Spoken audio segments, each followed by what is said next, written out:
India का medical system जल्द ही collapse होने वाला है। 9 मार्च 2016 को इंडिया की पार्लियामेंट्री कमेटी ने ये ओपनली एक्सेप्ट किया। जी न्यूज में पब्लिश्ड एक रीसेंट स्टडी के हिसाब से इंडिया में बस गेस करो कितने परसेंटेज सर्जरीज फेक की जाती होगी। वेल, अ फ्रीकिंग 44% सर्जरीज फेक की जा रही है। मतलब almost half of the surgeries completely unwanted होती है, सिर्फ पैसे कमाने के मकसद से की जा रही है। इसी रिपोर्ट ने इन सर्जरीज को बाइफरकेट करके भी बताया था कि कौन सी सर्जरियां हैं। इंडिया में होने वाले 55% heart surgeries, 48% uterus surgeries, 47% cancer surgeries, 48% knee replacement surgeries, 45% C section surgeries completely unnecessarily हो रहे हैं, सिर्फ पैसे ऐंठने के मकसद से।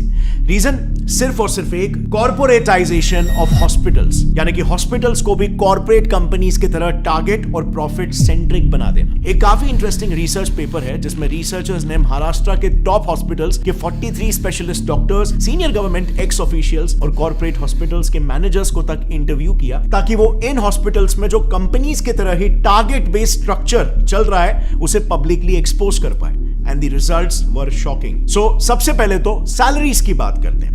रिसर्च में पार्टिसिपेट किए रिस्पोंडेंट्स का यह कहना था कि हॉस्पिटल्स में काम कर रहे डॉक्टर्स की सैलरीज में बहुत ह्यूज डिफरेंस होता है। इतना ज्यादा कि न्यूबी डॉक्टर्स को 1 लाख पर मंथ की सैलरी मिलती है, लेकिन सीनियर डॉक्टर्स को 1 करोड़ पर मंथ तक भी ये सैलरी पहुंच जाती है। अब सवाल यहां पर यह आता है कि इतना बड़ा डिफरेंस क्यों? क्योंकि डिफरेंस इनके टारगेट्स में भी होता है। एक सीनियर ऑप्थेल्मोलॉजिस्ट का यह कहना है कि उन्हें एवरी मंथ 1000 पेशेंट्स को कैसे भी करके हाई एंड ट्रीटमेंट्स में कन्वर्ट करना पड़ता है। इसी पर एक और गायनेक रिस्पोंडेंट का कहना यह था कि मंथ एंड में टारगेट्स का प्रेशर काफी बढ़ जाता है, जिसके लिए उन्हें कैसे भी करके आउट पेशेंट्स यानी कि ओपीडी पेशेंट्स को भी बिना मतलब के हॉस्पिटलाइज करना ही पड़ता है, और नतीजा ज्यादा से ज्यादा सर्जरीज रेकमेंड करके टारगेट्स मीट किए जाते हैं, क्योंकि टारगेट ही यहां पर 1000 पेशेंट है।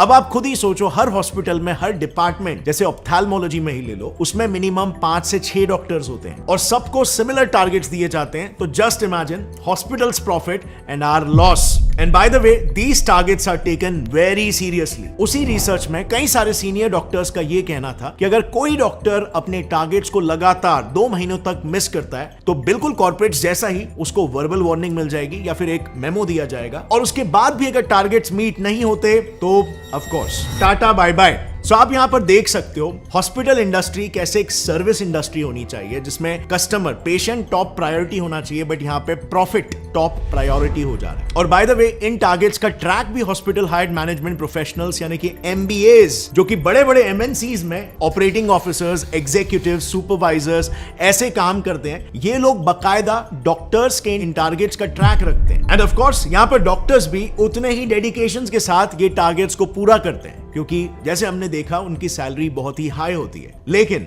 उनका ये high paying job mostly contractual basis पर होता है। एंड सो उस कॉन्ट्रैक्ट को रिन्यू कराने के लिए और उनका न्यू पे स्केल डिसाइड करने के लिए उनके पिछले साल के टारगेट्स को देखा जाता है, जो अनफॉर्चुनेटली इन डॉक्टर्स को फोर्स कर देता है इलीगल स्कैम्स तक करने के लिए। नाउ मेडिकल फील्ड के इलीगल प्रैक्टिसेस को थरली समझने के लिए हमने ये सारा इंफॉर्मेशन 2 काफी प्रोमिनेंट डॉक्टर से लिया है। पहला है Padma Bhushan and Padma Vibhushan awardee doctor BM Hegde, जो उन्होंने एक आर्टिकल लिखा था, उस आर्टिकल का रेफरेंस है। और दूसरा रेफरेंस हमने लिया है एक बुक से called dissenting diagnosis by doctor Arun Gadre and doctor Abhay Shukla.